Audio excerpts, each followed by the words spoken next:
కాంగ్రెస్ నాయకులు రాష్ట్ర బాధ్యతలు తన భుజస్కంధాల పైన పెట్టుకున్నటువంటి వ్యక్తి యనమల రేవంత్ రెడ్డి గారైతే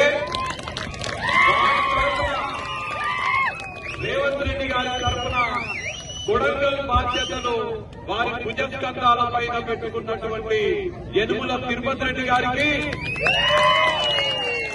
విజయ్ కుమార్ గారికి, నరేందర్ గారికి, అధ్యక్షులు రఘు గారికి, మున్సిపల్ చైర్మన్ గారికి, గోవర్ధన్ గారికి, ముత్తప్ప దేశ్ముఖ్ గారికి ఖ్యాతి ప్రపంచ వ్యాప్తంగా వర్ధిల్లుతుందంటే దానికి కారకులైనటువంటి ఇక్కడ ఉన్నటువంటి ప్రతి కాంగ్రెస్ పార్టీ నాయకుడికి, కార్యకర్తకి, కోస్గి గ్రామ ప్రజలకు, ఈ మండలంలోని వివిధ గ్రామాల నుంచి విచ్చేసినటువంటి ప్రజలందరికీ పేరు పేరున నమస్కారాలు తెలియజేసుకుంటున్నాను.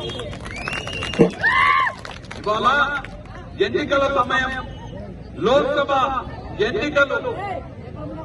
గత దశాబ్ద కాలంగా మీ కష్టాలు, మీ కష్ట సుఖాలలో పాలు పంచుకున్నటువంటి వ్యక్తులు ఒకరైతే ఇవాళ ఎన్నికలు రాగానే మీ ఓట్ల కోసం ఎప్పుడు కూడా కొడంగల్ ముఖం, కోస్గి ముఖం చూడనటువంటి వ్యక్తులు ఇవాళ అబద్ధపు ఆరోపణలు చేస్తూ, అబద్ధపు వాగ్దానాలు చేస్తూ ఇవాళ కోస్గికి రావడం మీరు అందరూ చూస్తున్నారు.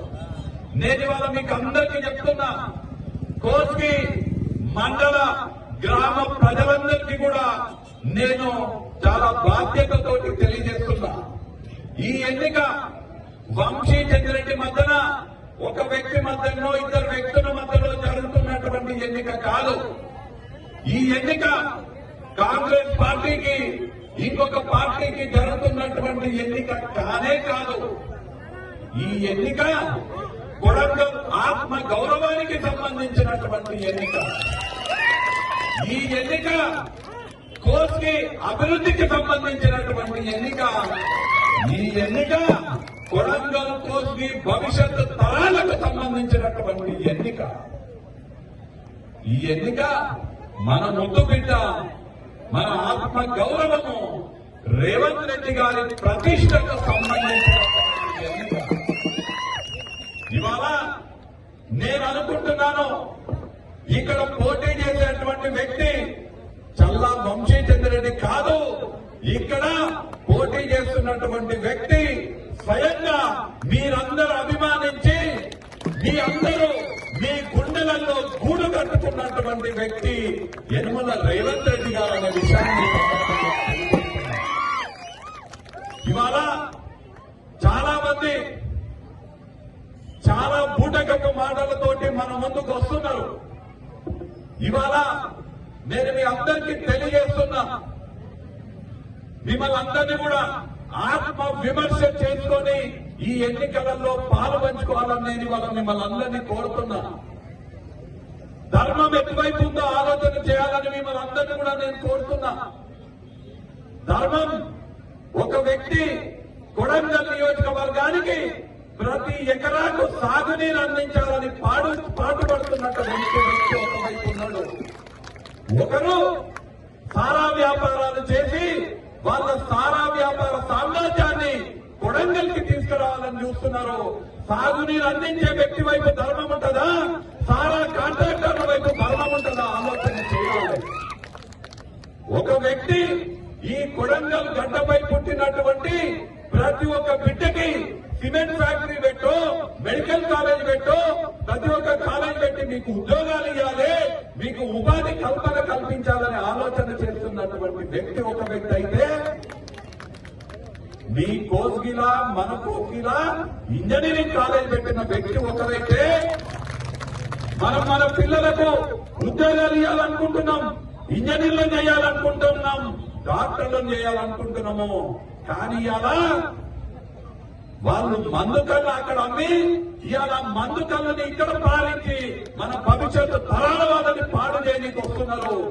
ధర్మము మన పిల్లలకు ఉద్యోగము, మన పిల్లలకు విద్య ఇచ్చే వాళ్ళ వైపు ఉంటుందా, మందు కళ్ళు అమ్మే వాళ్ళ వైపు ధర్మం ఉంటుందా? ఒక్కసారి ఆలోచన చేయాలి.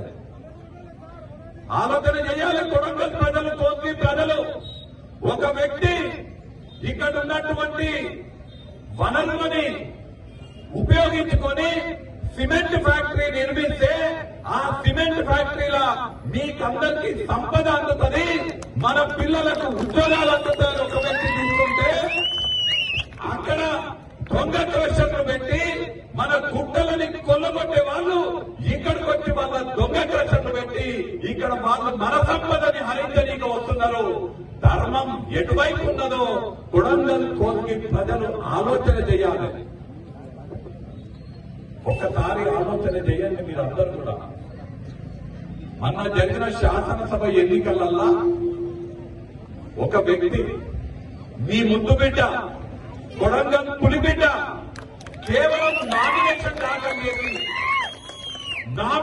దాఖలు చేసి కొడంగల్కి రాకుండా ఆయనను గెలిపించే బాధ్యత తిరుపతి రెడ్డి గారి పైన మీ అందరి పైన పెట్టి రాష్ట్రం మొత్తం కూడా తిరిగి చెమట చిందించి రక్తాన్ని చిందించి